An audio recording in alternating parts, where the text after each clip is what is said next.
Assalamualaikum warahmatullahi wabarakatuh. Waalaikumsalam warahmatullahi wabarakatuh. Terima kasih atas kesempatan yang diberikan. Kayaknya yang kedua kali ini. Yang ingin saya tanyakan, pada makam hakikat, apakah kita perlu atau seseorang itu perlu untuk menjasamkan atau menitikotkan dalam hati bahwa segala sesuatu, alam semesta dan diri sendiri itu adalah wujud Allah, kenyataan Allah dan sebenar-benarnya Allah. Terus yang kedua,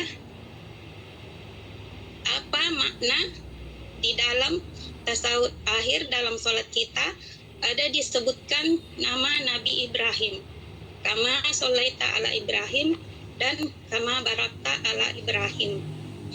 Demikian, mohon pencerahannya Ustadz. Wassalamualaikum warahmatullahi wabarakatuh. Waalaikumsalam warahmatullahi wabarakatuh. Silakan Ustaz untuk dijawab Ustaz. Baik Bapak Ibu yang dirahmati Allah ya. Baginda Rasul Nabi Muhammad Sallallahu Alaihi Wasallam pernah memberikan suatu penjelasan kepada umatnya. Kata beliau, "Man nazara ila sayyin ma lam yarallaha bihi fahuwa batil." Barang siapa yang mampu memandang dan melihat kepada sesuatu, lalu dia tidak mampu memandang Allahnya pada sesuatu itu, maka pandangannya itu adalah batil. Pandangan batil itu dalam bahasa syariatnya pandangan yang tidak bernilai ibadah. Pandangan batil dalam bahasa hakikatnya itulah pandangan yang berdosa. Jadi kalau kita tidak mampu memandang Allahnya apa yang dilihat oleh mata, maka pandangan kita itu tetap selalu berdosa. Berarti ketika kita tidak terpandang Allah pada sesuatu, maka telah ada dua Tuhan, telah ada dua wujud di dalam hidup kita ini. Oleh karena itu, orang-orang yang kasar, orang-orang yang ma'rifat, orang-orang yang telah putus pandangannya, dia tetap mampu memandang Allahnya apa yang dilihat oleh mata. Maka ini yang selalu Ustaz antarkan. Jangan kita melihat apa yang dipandang oleh mata, akan tetapi pandanglah Allahnya apa yang dilihat oleh mata. Nah, kalau kita melihat apa yang dilihat oleh mata, maka yang terpandang itu ayah, ibu, suami, istri, anak, cucu, menantu, yaitu adalah alam dan sesuatu. Namun pandang Allahnya apa yang dilihat oleh mata. Maksudnya apa yang dilihat oleh mata itulah sebenarnya kezohiran nyatanya akan wujud diri Allah. Bukankah Allah cuma yang ada satu-satunya? Kalau Allah cuma yang ada satu-satunya, itu artinya tidak ada terpandang wujud yang lain selain daripada dirinya. Ustaz bawa ibu berpikir, kalaulah ibu ambil kates, pepaya, kaliki, gandul, tahu ya? Pepaya itu ibu Ya, tahu. potong, apa tahu ya? Ketika ibu ambil pepaya lalu dipotong-potong, mungkin dipotong 100 potong, ya. Pertanyaan Ustaz, adakah ibu mampu menemui mangga di dalam 300 potong pepaya itu? Tidak Ustaz. Kenapa tidak bisa ibu menemui ada mangga di 300 potong pepaya itu? Karena yang dipotong-potong Ustaz payah. Iya, alhamdulillah. Benar ibu tuh. Ya, kalaulah ibu potong ya 300 potong pepaya, tentu ibu tidak akan pernah menemui ada mangga di dalamnya. Ya, karena semua di dalam piring baskom itu hanya adalah pepaya. Kalau pepaya semuanya 300, maka tentu pepaya yang kita jumpai di dalam baskom atau piring tadi. Nah, ini maksud Ustaz, kalau Allah cuma yang ada, Allah cuma yang wujud satu-satunya, tidak ada diri yang lain selain daripada Allah. Apakah ibu mampu memandang sesuatu selain Allah pada alam semesta ini, apapun bentuk, rupa, dan wujudnya? Tidak Ustaz. Halo? Pula Tidak. semakin Kenapa tidak terpandang yang lain pada alam semesta ini, ibu? karena hanya Allah lah yang wujud semata-mata, Ustaz. Alhamdulillah. Karena Allah cuma yang wujud semata-mata, maka apapun yang Bapak Ibu pandang, maka tidak ada yang lain selain daripada dirinya. Maka disinilah orang-orang kasar, orang-orang arif billah selalu memberikan pandangan untuk melatih rohani kita untuk memandang Allah di atas segala-galanya. Apa kata mereka? Suhudul wahda fil kasrah, suhudul kasrah fil wahda, suhudul wahda fil wahda. Nah, kita lihat yang pertama. Suhudul wahda fil kasrah. Pandang yang satu pada yang banyak. Itu artinya, ya, yang satu itu adalah Allah, yang banyak itu adalah sesuatu.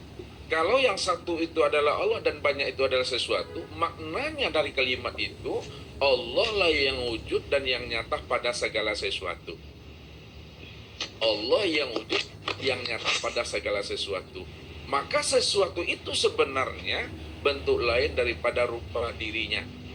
Walaupun Allah laisa kamislihi syai'un mukhalafatul lil hawadis lam yakul lahu kufuwan ahad, ya, akan tetapi segala bentuk rupa yang berbeda wujud yang lain itu tiada lain adalah wujud nyatanya kezohiran diri Allah itu. Inilah yang dikatakan suhudul wahdah bil kasrah, Allah yang wujud pada segala sesuatu. Yang kedua, suhudul kasrah bil wahdah, pandang yang banyak pada yang satu. Yang banyak itu adalah sesuatu, yang satu itu adalah Allah. Itu maknanya bahwa segala sesuatu ini, sekalian alam ini tiada lain adalah kenyataan daripada wujud nyatanya rupa Allah itu. Kalau bahasa Ustaz selalu hantarkan, bahwa sekalian alam ini adalah bentuk lain daripada rupa dirinya. Nah, kalau Ustadz ngomong sama Bapak Ibu, bahasa Tuhan itu kalau diambil dengan bahasa rasa, dirimu bukanlah dirimu, akan tetapi dirimu bentuk lain daripada rupa diriku. Akulah dirimu, dirimu itulah nyatanya akan rupa diriku. Sehingga tidak lagi terpandang alam sesuatu, ya, pada diri dan di luar diri, melainkan yang terpandang adalah Allah pada sesuatu dan pada diri. Bukankah hanya Dia yang wujud semata-mata dan tidak ada wujud yang lain selain daripada dirinya? Makanya apapun yang kita pandang, maka tidak ada terpandang wujud yang lain selain hanya diri Allah semata-mata. Itu yang kedua jawabannya. Yang ketiga, suhudul wahdah bil wahdah, pandang yang satu tampak yang satu. Itu maksudnya yang satu itu adalah Allah dan yang dipandang juga Allah. Maknanya pandang Allah yang tampak Allah. Kalaulah pandang Allah yang tampak Allah, makna hakikatnya Allah lah yang menyaksikan kebesaran, kesempurnaan akan dirinya sendiri. Dialah yang menyaksikan akan dirinya di luar dirinya pada dirinya sendiri. Itulah bahasa yang bisa dihantarkan. Allah melihat dirinya di luar dirinya. Ya, di luar dirinya itu sebenarnya itulah yang disebut sebagai cermin. Cermin itulah tempat memandang wujud nyatanya diri Allah. Itu bahasa torikat. Jadi alam diri kita ini adalah cermin untuk memandang wajah dan rupa diri Allah. Kalau bahasa hakikatnya, cermin itulah yang disebut namanya dengan Nur Muhammad atau Muhammad, bukan Nabi Muhammad, Bapak Ibu. Jadi alam dan diri kita ini adalah disebut namanya Muhammad. Berarti maknanya Allah melihat dirinya di luar dirinya dalam bentuk dan rupa yang disebut namanya Muhammad. Muhammad itulah cermin memandang rupa diri Allah sebenarnya. Nah, kalau makna makrifatnya, Muhammad itulah yang tiada lain adalah wujud rupa Allah itu sendiri. Itu maknanya Allah memandang dan melihat serta menyaksikan dirinya sendiri pada dirinya sendiri. Jadi tidak ada Allah memandang dirinya pada diri yang lain. Tetap Allah melihat dan memandang dirinya pada dirinya sendiri. Dirinya sendiri itu yang disebut namanya dengan Muhammad, rupanya katakan Adam, rahasianya disebut namanya insan. Disitulah letaknya dalam penyampaian kaji, ibu dan ustadz, kita semua memandang Allah itu dalam satu wujud, satu rahasia pada diri sendiri. Itu maksudnya ibu. Jadi jangan pandangan kita itu sampai memandang kepada yang lain, karena yang lain tidak pernah ada. Jadi kalau yang lain tidak pernah ada, maka segala yang ada, segala yang wujud itu tiada lain adalah nyatanya akan wujud rupa diri Allah itu sendiri. Apapun bentuknya, apapun rupanya, bagaimanapun wujudnya, sebesar apapun wujudnya, sehalus apapun wujudnya, itu tiada lain adalah kezohiran nyatanya akan diri Allah itu. Karena Allah yang ada semata-mata dan tidak ada diri yang lain selain daripada dirinya. Namun ketika ibu, bapak, dan kita semua telah mampu memandang min nafsi wahidah, diri yang satu yaitu Allah, maka disitulah Nabi memberikan suatu penutup kalamnya. Apa kata Rasul? Man arafallahu kala lisanahu. Siapa yang sudah mengenal Allah, sudah berliqo dengan Allah, sudah bermusyahadah dengan Allah, sudah bermuajahah dengan Allah, maka ketika itu keluhlah lidah kita. Keluh lidah itu maksudnya kata yang tiada terkatakan. Kata yang tiada terkatakan itu maknanya adalah diam. Bukan diam-diam ya Bapak Ibu, akan tetapi diam di dalam paham, paham di dalam kesadaran, sadar di dalam keheningan, hening di dalam keimanan. Jadi tak perlu lagi disebut-sebut apalagi ditunjuk. Cukup kita menyadari dan memahami bahwa segala yang wujud itulah nyatanya akan wujud dirinya. Nah, ketika kita telah memahami itu, rahasiakanlah diri Allah pada segala sesuatu. Akan tetapi rahasia Allah itu benar-benar dirahasiakan pada diri masing-masing.